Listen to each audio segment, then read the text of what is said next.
मैं कविता। मैं आप लोगों को अपना पूरा नाम नहीं बता सकती। मेरी उम्र 29 साल की है। मैं इसी शहर की रहने वाली हूँ। ऐसा होता है ना कि जब हम छोटे होते हैं तो हमें बड़े होकर क्या बनना है उसके सपने देखने लगते हैं। किसी को डॉक्टर बनना है, किसी को इंजीनियर, कोई वकील बनना चाहता है, तो कोई पुलिस में भर्ती होना चाहता है। मेरे सपने कुछ अलग थे। मैं जो बनना चाहती हूँ उसके बारे में कोई कल्पना भी नहीं कर पाएगा। मैं एक गरीब मगर एक इज्जतदार परिवार में पैदा हुई थी। माँ बाप टीचर थे। नसीब फूट गए थे हमारे जो तेरी जैसी बहू मिली। जब से आई है पूरे घर को खा गई है। रोजाना हर बार वो इन सब बातों का इल्जाम मुझ पर डालती थी और मैं उसकी एक बात नहीं सुनती थी, किसी चीज पे रिएक्ट नहीं करती थी। पति को खा गई मेरे।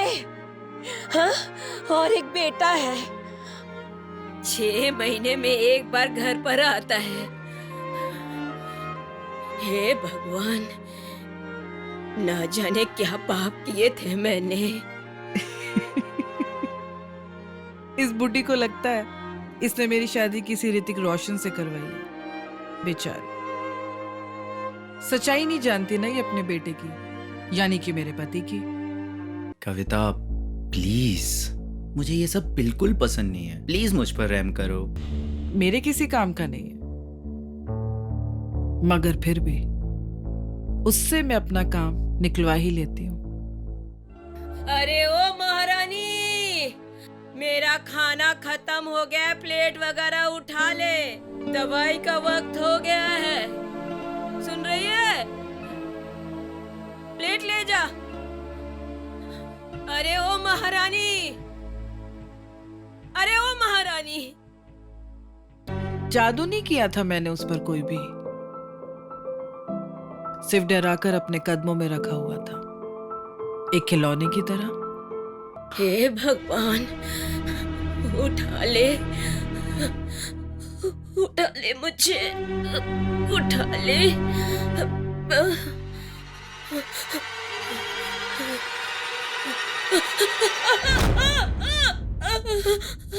अरे हाँ, और मैंने सुना था कहीं पर कि अगर उसके कमर की निचले जगह पर गहरी चोट आ जाए तो वो पैरालाइज्ड हो जाएगी।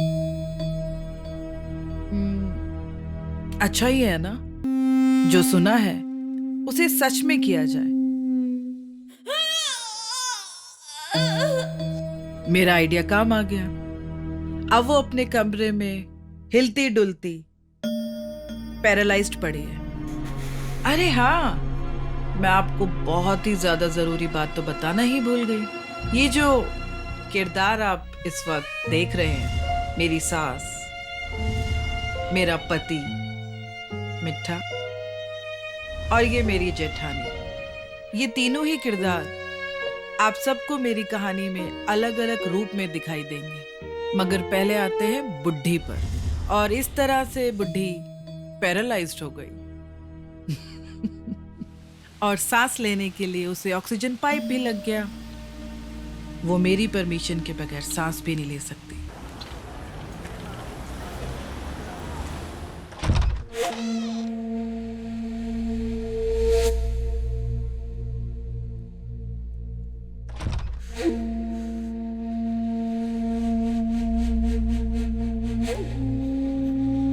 क्या हुआ मम्मा?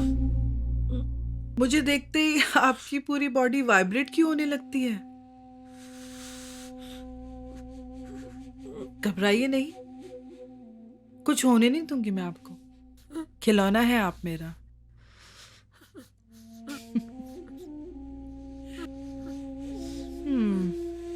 ओ मेरी मम्मा, बस बस बस बस। ओ मेरी मम्मा, मेरी मम्मा। ओहो, मत रोइए। क्या बच्चों की तरह रोने लग जाती हैं आप भी?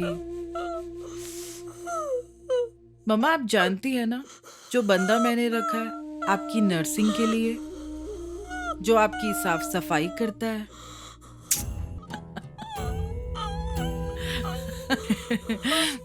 चलिए चलिए, बच्चों की तरह रोना बंद कीजिए। अब आप मान जाइए मम्मा। कहीं ना कहीं थोड़ी सी सेडिस्ट भी हूं मैं। सेडिस्ट का मतलब दूसरे लोगों को तकलीफ देना और तकलीफ में देखकर उन्हें मजे लेना। ये थी मेरी छोटी सी कहानी। बोलो ना मम्मी, आप ठीक तो हो ना? कविता आपका ठीक से ख्याल तो रखती है ना? मुझे पता है मम्मा, आप कुछ बोल नहीं सकती, लेकिन इशारों से कह तो सकती हो। मुझको आपकी बहुत फिक्र रहती है और उतना ही मैं इस घर में आने से डरता हूँ। कहना मैं बहुत कुछ चाहता हूँ मम्मी, मगर मेरी जुबान होकर भी मैं कुछ बोल नहीं पाता। काश मम्मा, यू नो मम्मा, काश सब कुछ पहले जैसा हो जाता। काश सब कुछ फिर से शुरू हो जाता, हमारी जिंदगी फिर से शुरू हो जाती। काश कि मेरी शादी नहीं हुई होती, फिर शायद मैं खुश रहता। अरे क्या बातें चल रही है माँ बेटे में? मम्मा, मेरी बुराई तो नहीं कर रहे ना आप? कुछ नहीं, वो हम दोनों माँ बेटे एक दूसरे का दुख हल्का कर रहे थे। मैं ये कह रहा था कि आज की डेट में जितना ख्याल तुम रखती हो मम्मा का, उतना कोई भी बहू किसी के लिए नहीं करती। We are very thankful to you. Oh Karan, मम्मा कितनी एंग्शियस हो गई है देखो। मम्मा, फिर से शिवरिंग, वो भी इतनी ज्यादा। करण, कोई टेंशन वाली मम्मा। बात बोली क्या तुमने मम्मा को? तुम एक काम करो, रूम में चलकर फ्रेश हो जाओ, मैं संभाल लूंगी मम्मा को। जाओ।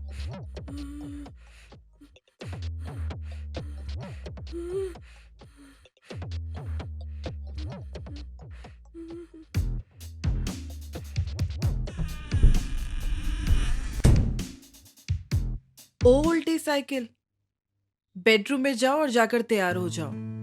पूरे 4 महीने के बाद आए हो। कविता प्लीज, मुझे ये सब बिल्कुल पसंद नहीं है। प्लीज मुझ पर रहम करो।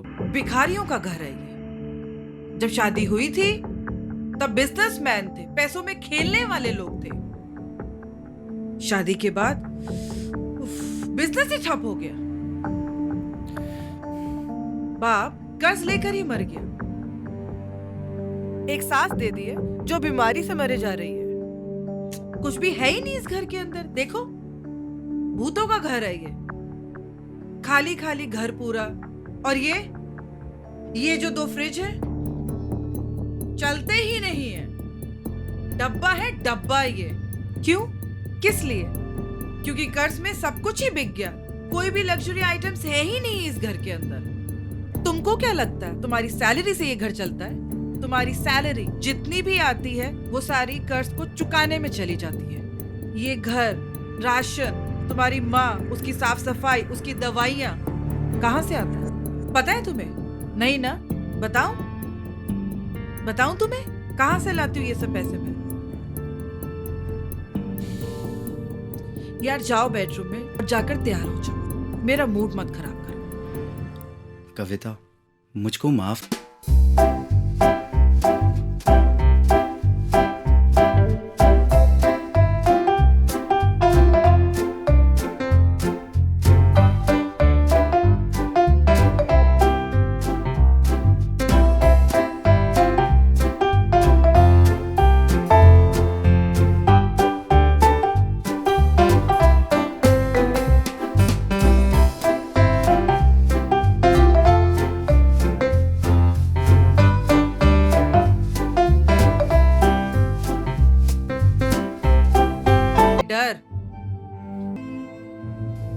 Stop wasting my time Karan sweetheart. Room में जाओ और जाकर के तैयार हो जाओ। जाओ।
आप लोगों से बात करने के लिए एक कॉल तो डिस्कनेक्ट कर ही सकती हूँ ना।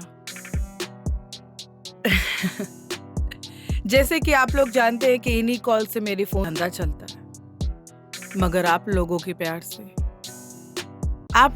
प्यार से मैं सांसें लेती हूँ।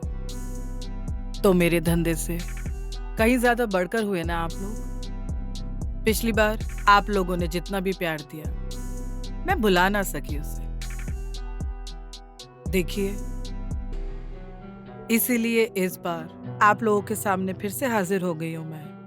आप लोगों के रिव्यूज, आप लोगों के कमेंट्स, आप लोग के प्यार भरे मैसेजेस सब देखती थी मैं, सब पढ़े हैं। मगर हाँ, जवाब नहीं दे सकी, उसके लिए माफी मांगती हूँ।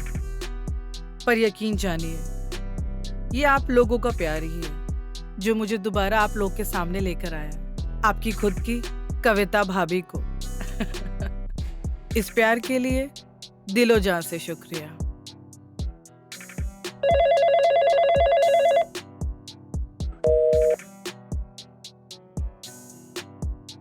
हेलो जान। हाय, ऐसे जान बोलकर मेरी जान लोगी क्या कविता भाभी?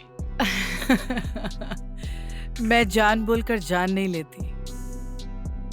बताइए, कौन बोल रहे हैं और कहाँ से? माय नेम इज फ्रांसिस और मैं गोवा से बोल रहा हूँ। गोवा?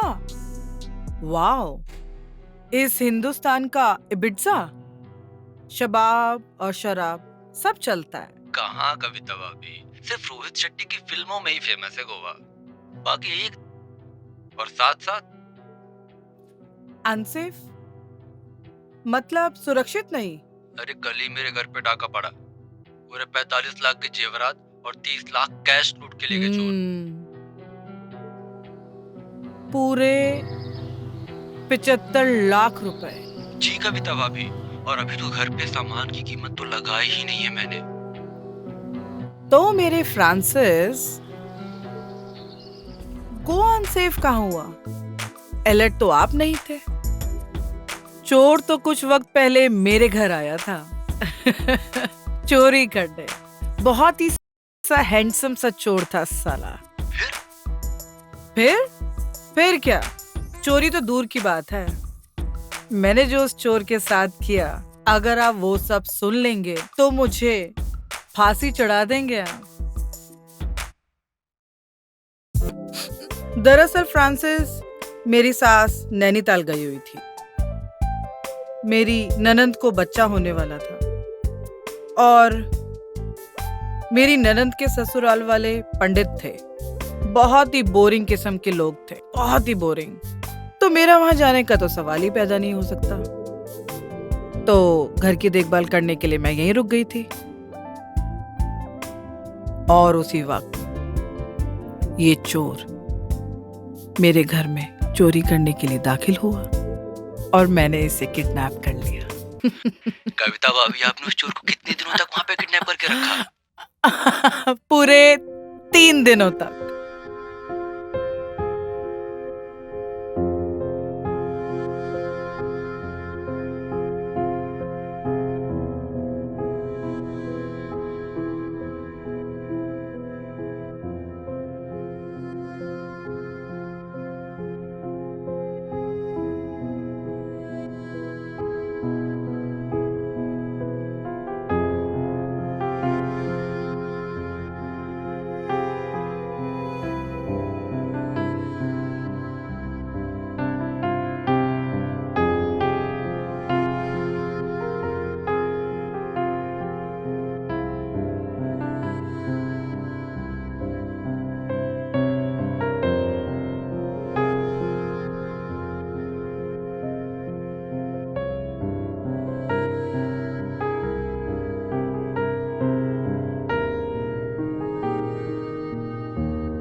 तड़पाना क्या होता है जानते हो फ्रांसिस? किसी को छूकर, गुदगुदाकर छोड़ देना। बस ऐसा ही उस चोर के साथ भी कर रही थी मैं। क्या आखिर आपने उस चोर के साथ में किया क्या? हाँ, तुम्हारी बेचैनी और उस चोर की बेबसी। इन दोनों ही चीजों में कविता के ही मजे हैं, पता है ना? बताइए ना कविता भाभी, आपसे बात करते करते 10 मिनट कैसे गुजर जाते हैं, ये तो मुझे पता ही नहीं चलता। यही तो मेरा काम है, आपका मनोरंजन करना लंबे समय तक। और देखिए ना, आपका अपना जो इतना बड़ा नुकसान हुआ है चोरी की वजह से, वो तो आप भूल ही गए। बिल्कुल सही कहा कविता भाभी आपने। इतनी प्यारी और कमाल की बातें करती हैं आप। काश मैं आपको देख पाता एक बार कविता भाभी। मेरा दिल कर रहा है कविता भाभी कि इसी वक्त मैं चोर बन के आपके घर में घुस जाऊं और आप मुझे पकड़ लें। ऐसा बिल्कुल मत कीजिएगा फ्रांसिस, क्योंकि आपको नहीं पता कि मैंने उस चोर के साथ आगे और क्या क्या किया। उस चोर को इस बात का मतलब बिल्कुल भी समझ नहीं आया जो मैंने उसे कहा था कि वो मुझे भुलाना चाहे भी तो नहीं भुला पाएगा। और शायद फ्रांसिस, इस बात का मतलब आपको भी समझ नहीं आया। अरे कविता भाभी, भाड़ में गया बात का मतलब। आपकी आजादी पर तो बहुत जल्दी दी एंड का बोर्ड लगने वाला था। आपकी सासू माँ जो आ रही थी। हाँ बिल्कुल, और उस बुढ़िया के आने से पहले पहले मुझे उस चोर को घर से बाहर भेजना था और इस घर को कुछ इस तरह से बना देना था कि जैसे इस घर में कुछ हुआ ही ना हो। आज खुश तो बहुत होगे तुम। तुम्हें यहाँ से आजादी जो मिल रही है। सच कहूं मैम, आपकी आदत सी हो गई है। जाने का तो मन नहीं कर रहा, लेकिन एक चाह थी मेरी कि मैं आपका चेहरा देख लूं। क्या मैं आपका चेहरा देख पाऊंगा? पैंट अच्छे से पहनो पहले।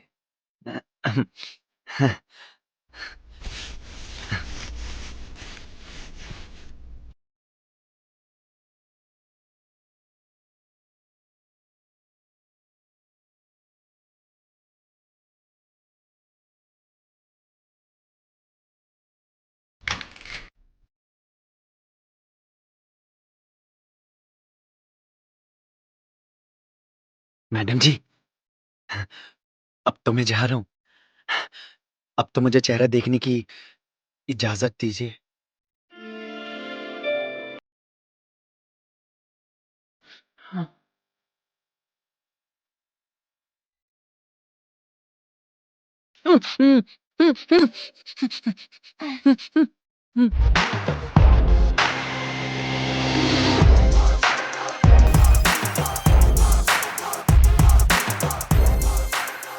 Hello police station. देखिए, मैं गीता विहार कॉलोनी से बात कर रही हूँ। 13 नंबर बिल्डिंग में शायद कोई चोर घुसा है। जी हाँ, देखिए हवाएं भी चल रही है और शायद तूफान भी आने वाला है। वो तीसरे नंबर फ्लोर पर है। अगर हो सके तो प्लीज जल्दी आ जाइए। Thank you. आप समझे फ्रांसिस? मेरा ये मतलब था उस चोर को कहने का कि अगर वो मुझे भूलना भी चाहे तो भूल नहीं पाएगा।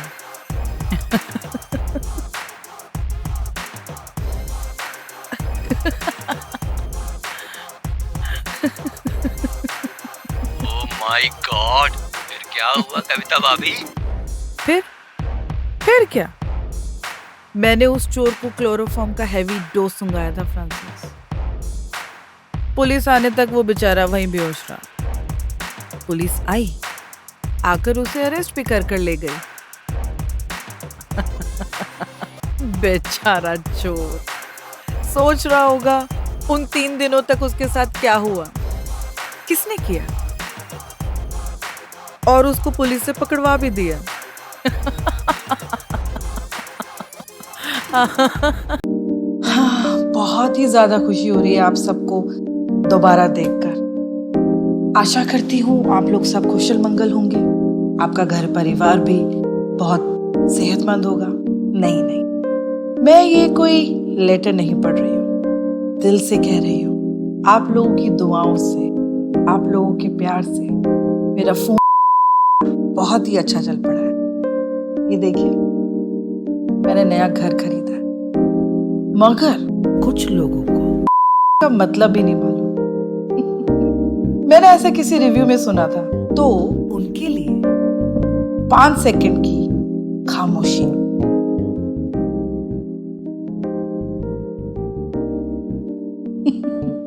मेरा गे पति बेचारा अब छुट्टी लेकर घर भी नहीं आता।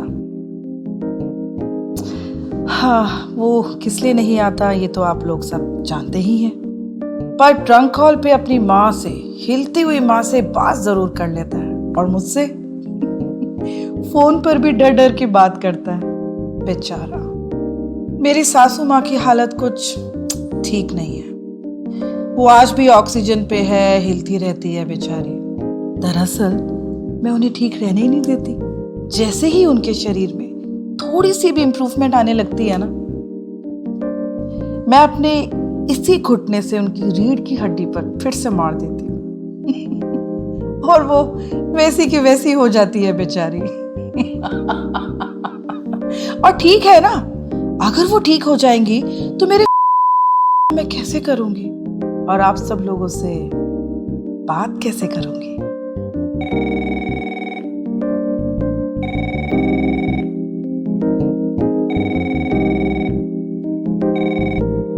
हेलो जान। कविता भाभी, मैं बोल रही हूँ, मेनका। वाह, तभी तो मैं सोचूं कि मेरे के टाइम से भी आधे घंटे पहले मुझे किसने कॉल लगा दिया। तुम बाज नहीं आओगी ना मेनका? कविता भाभी, मुझे आपकी आवाज से डर भी लगता है और पूजा करने का भी मन करता है अपनी जबान से। कितने ऐसे लोग हैं जिसे मेरी पूजा करनी है अपनी जबान से, मगर मैं हर किसी से तो मिल नहीं सकती ना। कविता भाभी, प्लीज मुझे अपनी गुलाम बना लो, please. I beg of you. मैं आपके घर के किसी कोने में पड़ी रहूंगी, आपकी गुलाम बनकर। क्या तुमने मुझे देखा भी है मेनका? कविता भाभी, आप बदसूरत हो ही नहीं सकती, ये मेरा वादा है। मेरी इमेजिनेशन कभी गलत नहीं हो सकती। इतना कॉन्फिडेंस? ओके, मान लिया। मेनका, जहां तक मैं पहचानती हूँ लोगों को, तुम एक अच्छे खानदान की लगती हो, काफी पढ़ी लिखी भी हो, well educated woman you see. और जितना मैंने तुम्हें सुना है, एक काफी बड़ी अच्छी पोस्ट पर भी हो। सही जा रही हूँ ना मैं? हाँ कविता भाभी, और मुझे पैसों की भी कोई कमी नहीं है। फिर मुझे ये समझ में नहीं आता कि तुम्हें मुझसे क्या चाहिए। दौलतमंद हो, पैसों से कुछ भी खरीद सकती हो। What exactly you want from me? कविता भाभी, मैं आपकी गुलाम बनना चाहती हूँ और आपके साथ रहना चाहती हूँ। मैं लेस्बियन नहीं हूँ मेनका। आई नो कविता भाभी। मैं तुमसे नहीं मिल सकती मेनका। मैं तुमसे तो क्या, किसी से भी नहीं मिल सकती। तुम मेरा वक्त बर्बाद कर रही हो मेनका।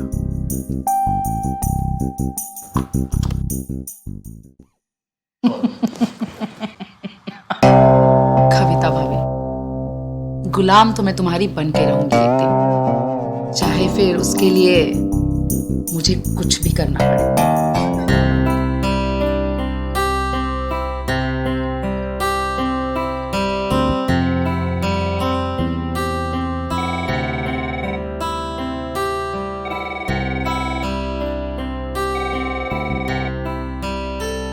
कविता भाभी, मैंने अपने ऑफिस के दोस्त यारों से आपके बारे में बहुत सुना है कि आपके पास हर मर्ज की दवा है। मैं पहली बार आपको कॉल कर रहा हूँ। क्या मेरे मर्ज की दवा आपके पास है?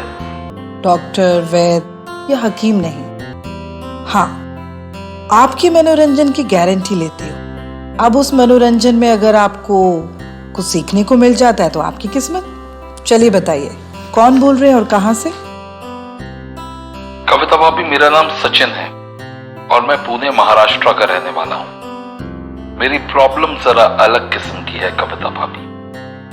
मैं दोबारा से दोहरा देती हूँ अपनी बात सचिन, मैं सिर्फ मनोरंजन करती हूँ। मगर अगर आप फिर भी कुछ शेयर करना चाहते हैं तो जरूर कीजिए। कविता भाभी, मेरी शादी अभी अभी कुछ 3 महीने पहले हुई है। My wife is working in the magazine as an editor.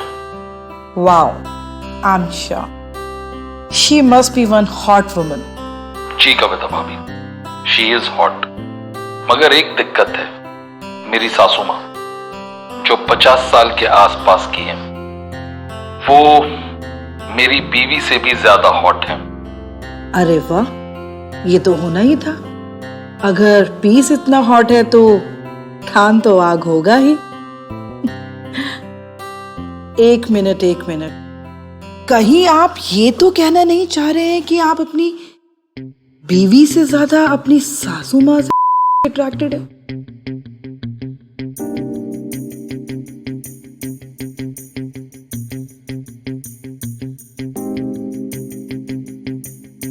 क्या हुआ सचिन? All good? कविता भाभी, आप तो सचमुच में कामदेवी हैं। कैसे पहचान लिया आपने? अरे आगे बताइए सचिन जी, आगे बताइए। आगे क्या बताऊं कविता भाभी, मामला यहां तक आ गया है कि जब मैं अपनी पत्नी के तो ये सोचकर करता कि मैं मेरी पत्नी के साथ रहा हूं। मैं ये सोचकर हूं कि मैं अपनी सास के साथ रहा हूं। ओह शिट सचिन, कहीं अपनी बीवी के साथ करते हुए अपनी सासू माँ का नाम मत ले बैठना, वरना अगले ही दिन वो मैगजीन की एडिटर तुम्हें तलाक दे देगी। ओह माय गॉड कविता भाभी, आप तो सचमुच में हो यार। आपको कैसे पता चला? अभी गए हफ्ते की बात है, मेरे मुंह से सासू माँ वर्ड निकलते निकलते रह गया। Shit Sachin, now we are talking. चलो मुद्दे पर आते हैं। को जानवर बना देता है और जानवर किसी से भी आकर्षित हो सकता है। मैं ये तो नहीं कहूंगी कि ये अच्छी बात है, मगर जानवर को कैसे रोका जाए? उस जानवर को क्या चाहिए होता है? मेरे ससुर जी हो गए थे। ये उन दिनों की बात है जब उनके कारोबार में बहुत बड़ा घाटा हुआ था। ज्यादातर मेरे ससुर घर पर ही रहते थे और पूरा दिन मेरी सास उन्हें ताने मारती रहती थी। उस वक्त मेरी हिलती हुई सांस ठीक ठाक थी। मेरी सासू माँ देहरादून गई हुई थी पूरे 4 दिनों के लिए। वहां पर उनकी बहन की तबीयत कुछ ज्यादा ही खराब थी, तो पूरे 4 दिनों तक मैं और मेरे ससुर घर में एकदम अकेले। तो मैंने सोचा क्यों ना 4 दिनों तक ससुर जी को गीला किया जाए और उनके साथ खेला जाए।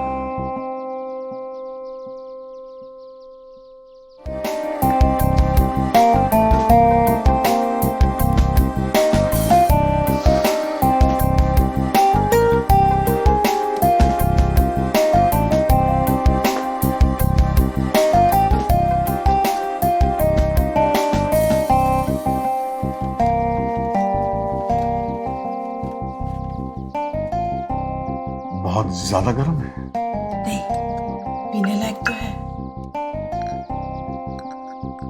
अच्छा,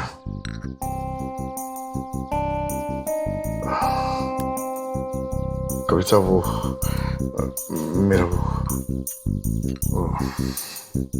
क्या ससुर जी, क्या? मैं वो सिर दुख रहा है। ओह, तो आप चाय पी लीजिए। चाय पीकर अपने बेडरूम में चली जाइए। मैं वहां आके आपके सर की मसाज कर दूंगी। वो आप स्ट्रेस बहुत ज्यादा लेते हैं ना, इस वजह से शायद।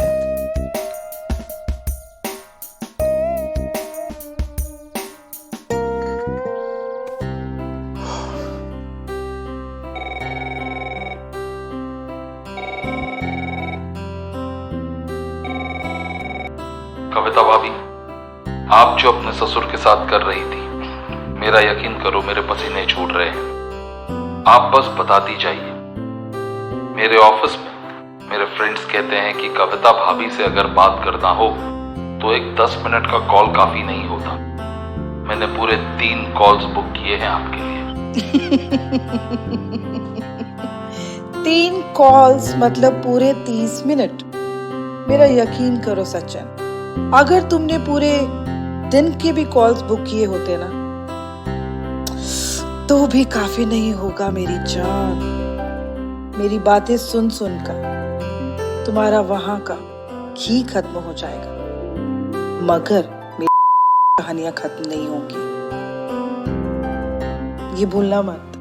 जब मेरे ससुर जी को बिजनेस में वो बड़ा घाटा हुआ, तब उन्हें 2 बीमारियां एक साथ लग गई, डायबिटीज और blood pressure, high blood pressure. ऐसा कहा जाता है कि जिनको ये हाई ब्लड प्रेशर होता है उनको तड़पाना नहीं चाहिए। हाँ, और मुझे सबसे ज्यादा मजा अगर किसी बात में आता है तो वो है लोगों को तड़पाना और बेबस करना। मुझे अपनी हरकतों से अपने ससुर जी को बेबस भी करना था और तड़पाना भी था, मगर इस चीज का भी ध्यान रखना था कि उनकी जान बची रहे।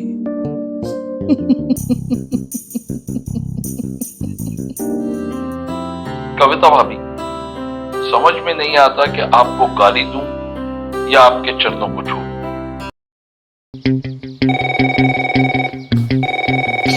तुम पिछले 3 महीने से मुझे परेशान कर रही हो कि तुम्हें मेरे साथ रहना है, मेरा गुलाम बनकर। मैं तुम्हें देखना चाहूंगी और ये देखना चाहूंगी कि तुम मेरे गुलाम बनने के लायक हो भी या नहीं। मेरा गुलाम बनने से पहले तुम्हें कुछ इम्तिहान है जो पास करने होंगे। तुम्हारा पहला इम्तिहान, तुम्हें सेक्टर 35 के पार्किंग लॉट में आकर अपनी गाड़ी पार्क करनी होगी और उस गाड़ी में बैठना होगा। बस मैं वहीं आसपास रहूंगी, तुम्हें देख रही होंगी, बस तुम मुझे नहीं देख सकते।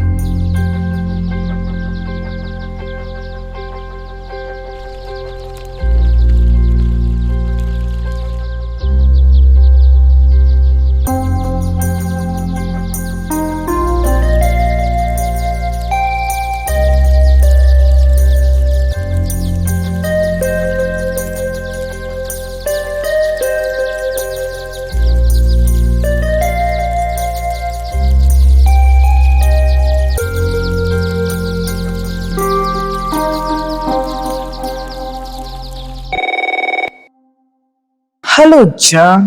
आप कैसे हैं कविता भाभी? मैं एकदम बढ़िया।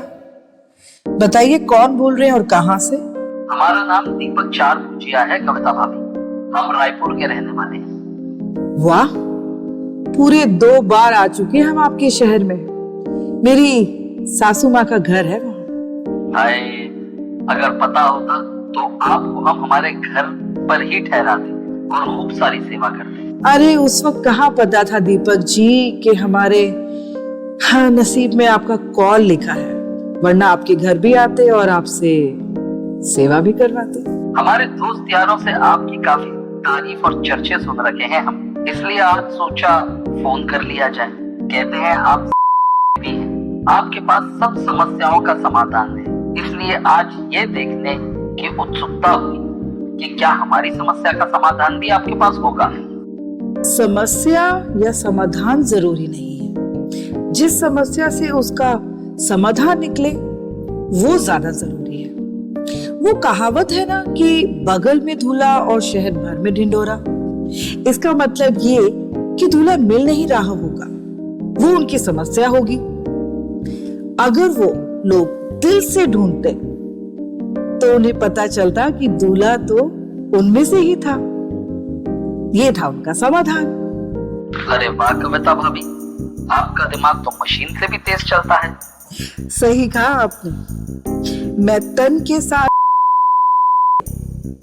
उस इंसान के दिमाग के साथ हूँ, उसके बाद अगर उसमें थोड़ी सी भी शक्ति बची तब उसके साथ तन करती हूँ।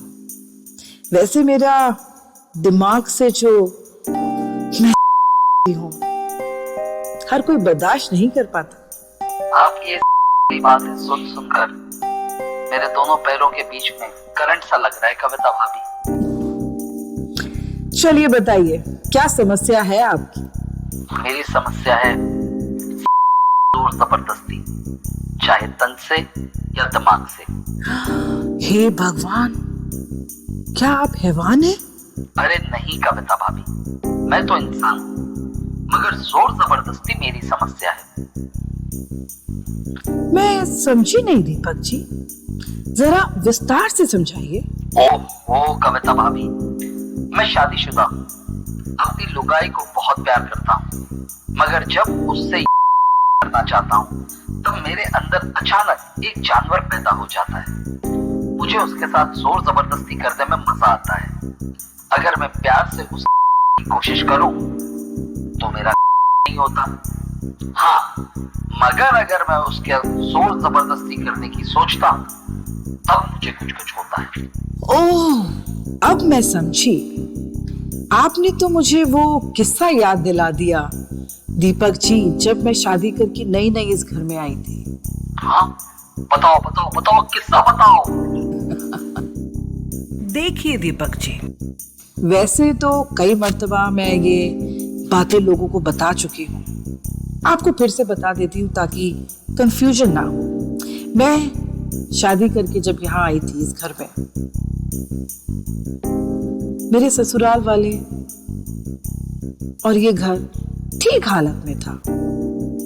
वो तो बाद में मेरे ससुर ने एक बहुत बड़ा कर्ज ले लिया था, जिसकी वजह से बिजनेस में बहुत बड़ा नुकसान हो गया, वगैरह वगैरह। शुरू के 4-5 महीने तो सब कुछ ठीक चला, बहुत अच्छे से थे हम लोग सब। शादी की पहली ही रात को मेरे पति ने मुझे ये बता दिया था कि वो घर से दूर रहने लगा। ये बात भी सबको पता है। अब आते हैं जोर जबरदस्ती वाली बातों पर। मेरे घर में एक नौजवान नौकर था जिसे मेरी सासू माँ ने रखा था। गरीब घर का था, मगर था बड़ा कमीना, बहुत ही बड़ा कमीना। हमेशा मुझे गंदी नजरों से देखा करता था। अब मेरे पति से तो मुझे मिलने से रहा, तो मैंने सोचा कि इसी सुख ले लूं।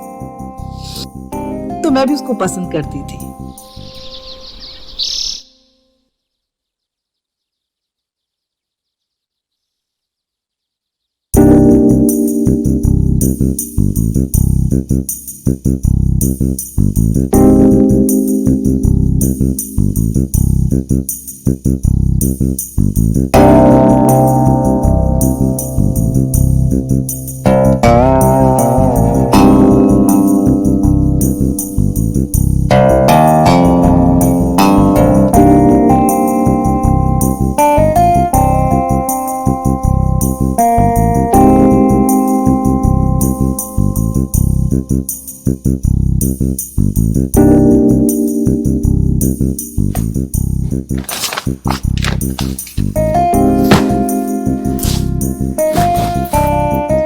नंदू।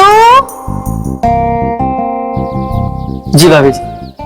नंदू, टेबल पे कितनी प्लेट्स पड़ी हैं? इन्हें अंदर ले जाओ। जी भाभी जी।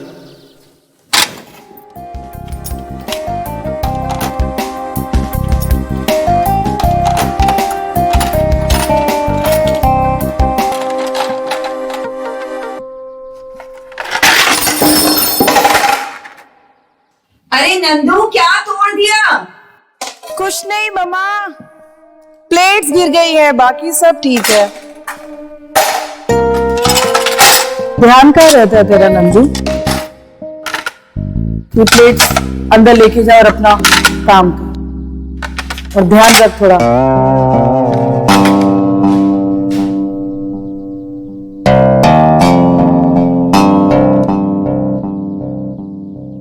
नंदू के सिर्फ 2 ही काम बहुत अच्छे थे दीपक जी, सुबह दोपहर शाम मुझे देखना और निहारना। ओ कविता भाभी, आप जो भी अपने नौकर के साथ कर रही थी उसको सोच सोच कर और सुन सुनकर बहुत मजा आ रहा है। मगर मुझे ये बताइए, इन सब बातों में जोर जबरदस्ती कहाँ आई? मुझे वो सुनना है। अरे दीपक जी, ऐसे जोर जबरदस्ती कैसे होगी भला? अरे पूरा माहौल बनाना पड़ता है, थोड़ा छेड़ने का माहौल, थोड़ा छूने का माहौल, थोड़ा छूकर छोड़ देने का माहौल। ओहो, तो फिर कब बना माहौल? अरे बिल्कुल बना माहौल। मेरे सास और ससुर दोनों ही 5 दिनों के लिए देहरादून चले गए थे। मेरे ससुर की भतीजी की शादी थी, तो पूरा घर मेरे हवाले था, और इस पूरे घर में सिर्फ मैं और मेरा नौकर नंदू। ये तुम्हारा दूसरा टास्क है मेनका, कि तुम सेक्टर 35 के बीच हाउस बंगलो में आओगी। तुम अपनी कार में वहां आओगी, आकर बी विंग की पार्किंग लॉट अपनी कार पार्क करो और अपनी कार में ही बैठी रहोगी, और अपनी आंखों पर पट्टी बांधो। तुम ये काम दोपहर के ठीक 2 बजे करोगे, क्योंकि दोपहर के 2 बजे से 3 बजे तक उस बंगलों के आसपास कोई नहीं होता। मैं तुम्हारी कार की पिछली सीट पर आकर बैठूंगी। तुम अपनी आंखों से वो पट्टी तब भी नहीं हटाओगी। बाकी की बातें मैं आकर बताऊंगी।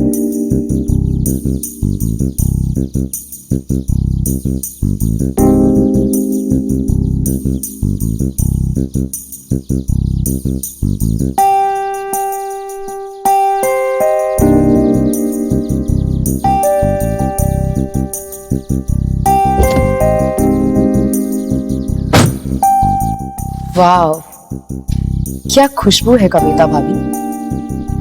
कौन सा परफ्यूम लगाती हो? मैं परफ्यूम नहीं लगा। वाह वाह, तो क्या अब मैं ये पट्टी खोल सकती हूँ? बिल्कुल नहीं। मेरे यहाँ से जाने के ठीक 5 मिनट बाद तुम ये पट्टी हटाओगी। ठीक 5 मिनट बाद। बताओ, तुम्हारा असली नाम क्या है? Sheela Mathur. What do you do? Nothing. बाप ने इतना पैसा छोड़ा है कि अगले 100 साल तक कुछ ना भी करूं तो ऐश की जिंदगी जी सकती हूँ, वो भी 5 बार। अगर मेरा बाप मेरे लिए तुम्हारे से आधा भी छोड़ गया होता तो शायद इस फ्रंट सीट पर मैं बैठी